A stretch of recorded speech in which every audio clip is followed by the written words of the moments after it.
दावत जाती है और ये दावत के पास खुद जाते हैं, फर्क इतना है नहीं। समझ रहे, ये मामला है।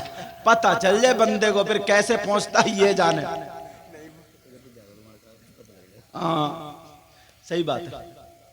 अब सुनो, इस तरफ से लेकर के इधर तक एक मर्द होता है ना, उसकी कितनी रिश्तेदारियां, बेटा बेटी, बीबी, सास ससुर, माँ बाप, भाई बहन, चचा ताऊ खालू मामू, सब है नहीं है। अब ये पूछो, मैं हूं और मेरी इतनी रिश्तेदारी, इन सब में सबसे ज्यादा हक मुझ पे किसका है? ये ढूंढो, ये तलाशो। इन लोगों पे भेज दिया, इन लोगों पे सबसे ज्यादा हक किसका है? मेरा सवाल समझ गए? मतलब हम पे बेटी का ज्यादा हक है, या बेटे का, या माँ का, या बाप का, या सास का, या ससुर का, या चचा का, ताऊ का, खालू का, किसका ज्यादा? किससे पूछोगे? नहीं, मौलवी साहब से नहीं, मुफ्ती साहब से, जबकि इन लोगों की बात हक होती है। लेकिन मैं कोई बात ऐसी तुम्हें इतनी ऊपर ले जाकर रखूंगा ना, तुम कहोगे ही नहीं कि यार आ बात गलत है, कहोगे तो पड़ाक से नीचे गिरोगे। समझे? फिर किससे पूछना है? इस्लाम से पूछो। किससे पूछोगे बोलो? इस्लाम से। किससे पूछोगे बोलो? इस्लाम से। तुम्हारे गांव में अगर किसी का नाम इस्लाम हो तो सुबह को उसके घर में चले जाइयो, हाँ भाई बता, हजरत कह रहे थे, और उस इस्लाम के भी पता नहीं दुआ कुनूद याद है कि नहीं। नाम एक सच बात बोलो, सुनो, एक गांव में सैयद साहब, सही साहब दो, अल्लाह बरकत, ये लेने के जुगाड़ में भी। और अरे ये तो टिकट है फ्लाइट का, लो 20 रुपये ले लो सैयद साहब के हाथ से, लो अपना टिकट ले लो, मैं तो आ गया। अब सुनो, बात क्या चल रही थी? बात ये चल रही थी, तुम्हारे उस गांव में इस्लाम था, अब नाम इस्लाम, और वो इतना कम वक्त जुमा पढ़ता था बस, और कभी जुमा भी गोल कर दिया करता था। यार नाम इस्लाम और काम देख लो कैसा। सैयद साहब की तकरीर हुई है, उस पर पूरी तवज्जो रखियो, नमाज पढ़। लेकिन मैं जो बता रहा हूं तुम्हारे गांव के इस्लाम की बात नहीं बता रहा हूं, मैं मजहबे इस्लाम की बात कर रहा हूं। किसकी बात चल रही बोलो? मजहबे इस्लाम। मजहबे इस्लाम की बात चल रही है। शरीयत मुस्तफा से पूछो, मर्दों पर सबसे ज्यादा किसका है? मर्दों पर उसकी माँ का या बाप का, बेटी का या बेटे का, चचा का या ताऊ का, खालू का, मामू का।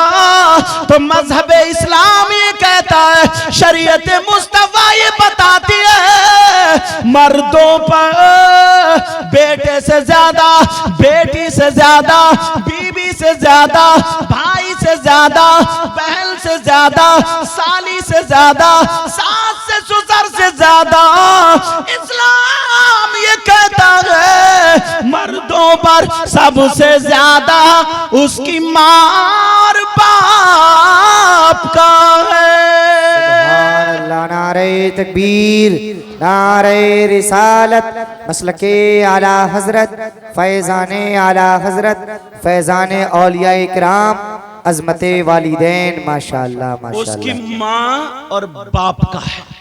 किसका हक है बोलो? माँ और बाप। अब फैसला तुम्हें करना, मुझे तो पता नहीं तुम्हारे क्या हाल है, आपको पता नहीं मेरे क्या हाल है। फैसला तो आप ही को करना ना। अब तुम ये देखना, बेटी को मैं जितना देख रहा हूं उतना माँ बाप को देख रहा हूं या नहीं? बीवी पे जितना ध्यान रख रहा हूं उतना माँ बाप पे ध्यान रख रहा हूं या नहीं? जितना भाई बहनों पे, बेटों पे, सब पे ध्यान रख रहा हूं उतना माँ बाप पे ध्यान रख रहा हूं नहीं? ये तुम्हारा काम है। मेरा काम था बताना, और वो भी एक एक बात पक्की करता हुआ चल रहा हूं। अच्छा बोलो, समझ में आ रही? अब दूसरी एक बात मैं उठाता हूं, ये अक्सर तकरीरों में मैं कह रहा हूं ये बात, क्योंकि बड़ी तेजी से हजरत ये बात चल रही। बड़ी तेज। पहले अभी एक पहलू रह गया, मेरी बहनें आई हैं, इनके लिए भी इस्लाही बात बता दूं। औरतें भी हैं, इन पे सबसे ज्यादा हक किसका हजरत? जी। औरतों पे सबसे ज्यादा हक किसका? भाई मर्दों पे तो मैंने बता दिया, उसकी मां का और बाप का। अब औरतों के बारे में फिर किसी से नहीं, इस्लाम से ही पूछना। तुम्हारा गांव वाला नहीं, मजहब इस्लाम। जी। क्या पूछना कि बेटी का ज्यादा हक है औरतों पर? मेरी बहनें सुन लें, इन पे सबसे ज्यादा हक किसका है? तो सारे रिश्तेदारों में। तो इस्लाम ये कहता है इन पे सबसे ज्यादा हक इनकी मां का नहीं, इनके बाप का नहीं, इनके बेटे का नहीं, बेटी का नहीं, चचा का नहीं, ताऊ का नहीं, खालू का नहीं, सास का नहीं, ससुर का नहीं, भांजे भतीजे का नहीं। औरतों पे शादी के बाद सबसे ज्यादा हक उसके शौहर का है। बेशक बेशक। किसका है बोलो? शौहर का। यहां तक के नबी ने फरमाया अगर अल्लाह ताला अपने अलावा किसी और को सजदा करने का हुक्म देता तो बीबी को कहता कि तू शौहर को सजदा कर। जी। इससे मकाम कितना ऊंचा पता चल गया होगा।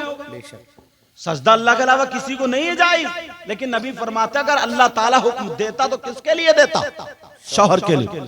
यहां तक कि मैंने किताबों में पढ़ा है अगर किसी शख्स के यहां पे दाने निकल आए और वो औरत अपनी जबान से चाट चाट के साफ कर ले तब भी शौहर का हक अदा नहीं होगा। अल्लाह अकबर। अल्लाह। वो औरत कौन? हदीस यही से सुन लो हदीस। वो औरत कौन है जो नमाज पढ़े फिर भी जन्नत में नहीं जाएगी, कुरान पढ़े फिर भी जन्नत में नहीं जाएगी, जो तस्बीह पढ़े फिर भी जन्नत में नहीं, जो हज कर ले फिर भी जन्नत में नहीं। कौन औरत है वो? मेरी बहन सुन ले, इतनी नेक होने के बावजूद जन्नत में नहीं। नबी फरमाते वो औरत है जो अपने शौहर से लड़ती है, अपने शौहर की बेइज्जती करती है, अपने शौहर की अमानत में खयानत करती है, अपने शौहर को जलील करती है। 10,000 5,000 की उसकी कमाई, 10,000 का खर्चा रख के मोहल्ले में जलील करती है, मैके में जलील करती है, लड़ाई लड़ती है। यहां तक के शाम जब हो जाए तो रात को लड़ाई झगड़े की वजह से शौहर का बिस्तर अलग हो, बीबी का बिस्तर अलग हो। नबी फरमाते ऐसी बीबी चाहे कुरान पढ़े, नमाज पढ़े, हज करे, मगर शौहर की नाफरमानी की वजह से जन्नत में नहीं जाएगी। अल्लाह अकबर। अल्लाह अकबर। यार बड़ी बात है ये, बड़ी बात है ये। और आदमी के बारे में नबी ने फरमाया कि कुछ नमाजी, कुछ हाजी, कुछ नेक लोग जिन्हें लोग समझते ना अच्छा काम करते, ऐसे होंगे जिनका हश्र जालिम बादशाहों के साथ होगा। जालिम बादशाह, अल्लाह बरकतें फरमाए। नोट देने का यही अंदाज है, दोनों हाथों से दिया गया। और हमारे यहाँ नौजवान थूक लगाया, मारा, फैसल आ गए। और शायर के उतने ही शेर बढ़ जाते हैं, करंट भी बढ़ जाता है। लेकिन सुनो, मेरी तरफ तवज्जो रखो। मर्द, यही बात चल रही थी ना, मर्द जो नमाजी भी है, हाजी भी है, देखने में अच्छा भला, मगर उसका हश्र किसके साथ होगा? जालिम बादशाहों के साथ। जालिम बादशाह कौन है? फिरौन है, नमरूद है, हामान है, शद्दाद है, कारून है। और आज के जालिम बादशाहों को मैं नाम ही नहीं लेता, सब समझदार है। समझ गए होगे? समझ रहे हैं ना मेरी बात? जालिम बादशाहों के साथ हश्र होगा। कौन है वो शौहर? वो है जो बीबी के मुंह पे तमाचे मारता, बीबी को डंडे से मारता, बीबी को माँ, बहन, बेटी, उसकी माँ सबकी गालियां बकता है, बीबी को घर से दरवाजे पे निकाल निकाल के खड़ा कर देता, चाहे शराब के नशे में हो या गैर शराब के नशे में हो।